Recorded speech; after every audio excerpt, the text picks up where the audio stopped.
with the Republican governor of Maryland, Larry Hogan. Governor Hogan, I want to ask you, what do you think Kevin McCarthy would have done had he been Speaker last year? Do you share Congresswoman Liz Cheney's skepticism that he would have upheld the Constitution and done his duty? Well, look, I can't speculate as to what Kevin McCarthy, did do or might have done. I can tell you that, one of the clips that you just showed, what he said on January 6th, I agree with. And, I haven't seen any evidence to the contrary over the past year that would make me change my position about what happened on January 6th. But I can't speak to what Kevin McCarthy might have done. It's kind of, I have no idea what he would do.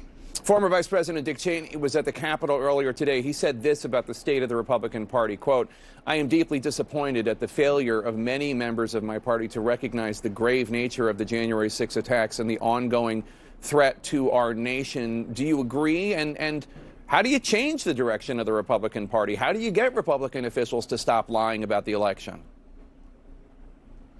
Well, I do agree with Vice President Cheney's remarks today. And, I've been speaking out about this myself repeatedly over the past year. It bothers me deeply. I think that people in my party who refuse to accept the realities of what happened 1 year ago today are making a big mistake, and putting fealty to Donald Trump ahead of their constitutional oath to defend the Constitution and represent their constituents. And I think it's not helpful for the Republican Party. It's not good for the country. And look, I remember vividly exactly what happened on January 6th as I was getting frantic calls from the leaders of Congress, and when I had to send in the Maryland State Police and the Maryland National Guard. Anybody who doesn't believe that happened on January 6th is just not telling the truth. But we've heard today even from Republican officials, Governor DeSantis in Florida, belittling what happened that day. It seems like the fever is getting worse in your party, not better. Well, I would actually agree with you. I thought that by now that perhaps the fever would break and that more people would start standing up and telling the truth. There are some leaders. There are a few more Republicans that are coming up and telling it like it is.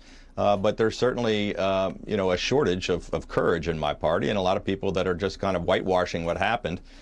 You can have different opinions on different issues, and I certainly don't question Kevin McCarthy's desire to be Speaker and Republicans taking over the House. But I don't think we ought to get there by trying to deal with conspiracy theories and lying about what happened in the last election, or trying to pretend like this wasn't a violent insurrection at the Capitol a year ago. And what do people, Republican office holders, tell you, ones that aren't as bold as you or Liz Cheney or Adam Kinzinger or Jeff Duncan?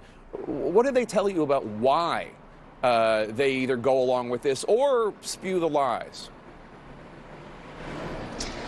Well, you hear a little bit of everything. That some people, I think, are actually believe the stuff that they're saying, but there's an awful lot of people, I think, that are just afraid. They're afraid of being primaried. They're afraid of being attacked. I mean, look, people are actually being threatened for standing up and saying what they believe, and so it's. I think there's a little bit of people all over the spectrum, but there's certainly a lot of my friends and colleagues in my party who realize that that the election, although there may have been some improprieties here and there, that there was not enough to overturn the election, and that what happened on January 6th was an assault on our democracy.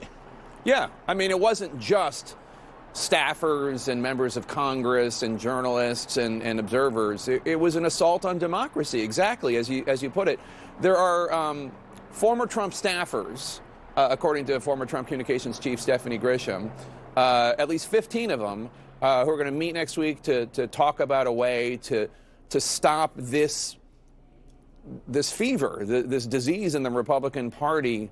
What can they do? You've been out there speaking your mind, following your father's example. For people who might not know, your dad, rest in peace, was a Republican congressman from Maryland, and he voted to impeach Richard Nixon.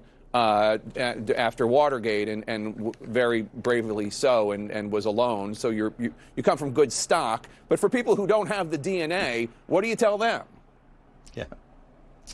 Well, no, look, I'm not the only one speaking. You mentioned a few. There are other Republican leaders. I saw there was an op-ed by Karl Rove today that was pretty hard-hitting.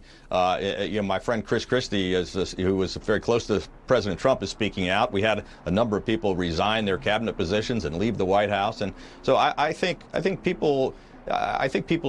Just speaking their mind and their conscience and telling what really happened.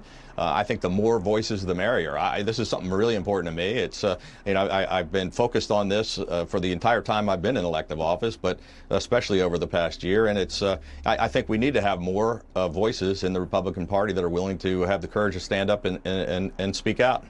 I think Politico went back and looked at the 18 members of the Trump administration that resigned in protest because of January 6th or around that time, suggesting, and only one of them, Melissa Farah, and I think Stephanie Grisham also, so too, have been willing to say anything since. The Secretary Chow and others, dead silence. Governor Larry Hogan, thank you so much. I appreciate your time today, as always.